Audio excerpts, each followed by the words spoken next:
महाराष्ट्राची शान बहुजनांची आन, शब्दांची खान महाराष्ट्राची शान बहुजनांची आन। लोकशाही अण्णाभाऊ साठे यांच्या चरणी सदैव झुकते माझी मान, सदैव झुकते माझी मान।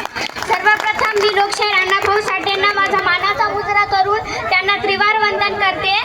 मित्रहो, आज लोकशाही अण्णाभाऊ साठे यांची जयंती आहे, ज्यांनी आपल्या लेखणीतून दलित व कष्टकऱ्यांच्या जीवनाच्या वेदनांना वाढ पाडली, ज्यांनी आपल्या लेखणीतून दलित व कष्टकऱ्यांच्या वेदनांना वाढ पाडली, असे लोकशाहीर अण्णाभाऊ साठे एकमेव लोकशाहीर होते।